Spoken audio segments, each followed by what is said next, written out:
What's up, folks? Have you ever sat down and took some time to think, what makes this person so successful? What's probably the one characteristic that this person has that allows them to achieve so much? When you think about, all of those who've achieved greatness, right? Whether it's, athletes, whether it's business owners, entrepreneurs, whether it's folks in leadership position, whether it's people that we see on TV, actors and actresses many a times. What has allowed them to achieve so much, to be so great? If we could just take one characteristic, one component, one mindset, what is it? You ever gave it some thought? There is one particular mindset that I have. This one mindset that I have, and I have yet to acquire many more, but this one mindset that I have, this one characteristic, this part of my DNA and my fabric, I was able to acquire early on in my career. It's something that I have learned throughout the years is what separates me from the masses. This one mindset has allowed me to understand that it's possible. This one mindset has allowed me to understand that nobody has the ability to do more than I can, so long I desire to achieve it. This one mindset has allowed me to never give others power over me. Now, what is this mindset?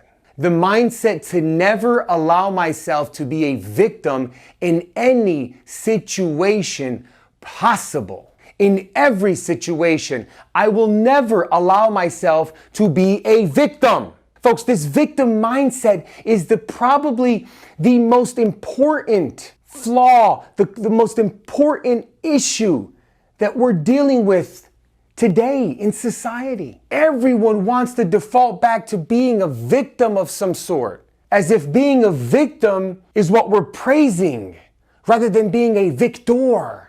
I'm not saying there aren't circumstances where beyond our control things happen.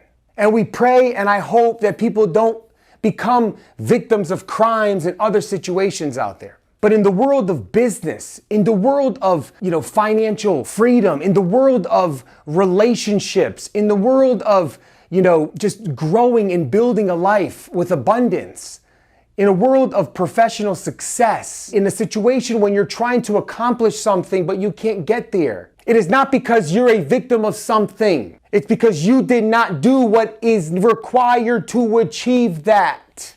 There has been many times in my career and in my professional, as a young adult and throughout my career, where I failed. And this right here, folks, this is a brain. It's a 2,000-year-old tool. It's been around for many years. It's made to protect us from harm, from crime, from getting hurt. So we tend to shy away from situations or areas where we can be in danger. That's what it's meant to do. It's meant to keep you sheltered. It's meant to keep you, again, away from getting hurt, away from feeling fear, from dealing with fear. It wants to keep you safe. So what do I mean by that? It stops you from taking risks. It stops you from introducing yourself to that person that could have been a wife or a husband, or could have been your next employer, or could have been a new client. It stops you from doing the things that you desired because it wants to keep you safe, because it's afraid that you're going to deal with rejection. This mind that we have, when we don't accomplish something, it wants to default to, it's because you didn't have the ability to, which then translates to that person is lucky because that person had this, that, and the other. That's why they accomplished it. It leads us to, well, the reason why I didn't get it and they did is because they were in it longer than I am. Or the reason why she did it and not me is because she would have the relationships with these people and I didn't. Well, why didn't you? Why didn't you work harder to make up the difference of time? Why didn't you spend day and night thinking about what are the skills necessary that you must acquire in order to execute, to beat your competition, to get that promotion, to win that election? It's not because you wore brown suits versus purple suits. It's not because you like black shoes instead of tan shoes. It's not because you like, country music instead of hip hop. It's not because, you're a vegan and he's not. It's not because that person has a relationship. It's because of you. You. That's the bottom line. You. When I don't achieve something, it's my fault. When my family can't experience something, it's my fault. When I can't do something the way I wanted, it's my fault. When my company doesn't grow based on the plan and based on the success that we should be growing, it's my fault. When we don't acquire new companies, when we don't acquire new clients, it's my fault. Not just because I'm the CEO. That's the way my staff handles themselves. That's the culture that we have. We're an accountability culture. Be accountable. Stop with this victim mindset. I'm speaking on the phone the other day with a candidate, and why did you get that promotion? Well, because the relationship that leader had with these people, they go golfing. Okay, so why didn't you ask for the promotion differently? Well, what do you mean? Why didn't you talk about your numbers? Let's break it down. Let's talk. So I was able to explain to this person, look, if you want a promotion, if you want a raise, it's very simple. You don't just go ask for it, because that's stupid. You need to break it down and make it logical so the person can understand. People will always reject what they're told, but they'll never disagree with what they come up with the conclusion that they have. But you could guide people to conclusions. This is an example of why this person went from being a victim to then understanding, wait a minute, I actually had control. You sit down with your leadership, you sit down with your direct line, your manager who has the power to give you a raise, and you say to that person, hey, let me ask you a question. What are the expectations of me here? Well, you have to achieve X every quarter. Okay. Now let me ask you another question. If I were to achieve X, but actually achieve it 125% of plan for the next 2 quarters, what would that mean to you? Well, that would mean this to me and that to me and greatness to me. Wonderful. And how will that help support your initiative as a leader here with this division? Well, it would tremendously help me by XXX. Wonderful. Would you agree that somebody who achieves 125% above plan for 2 quarters in a row deserves a 15% raise? Deserves a $10,000 raise? Or would you agree that somebody who achieves 125% above plan for the next 2 quarters deserves a raise? Yes, it does. Deserves a promotion? Yes, they do. Fantastic. Well, let's do this.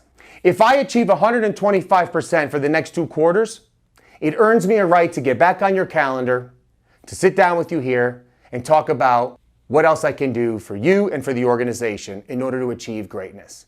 And now when you sit back in front of that person with your 125, 130% improvement quarter over quarter above plan, boom, you got yourself a raise.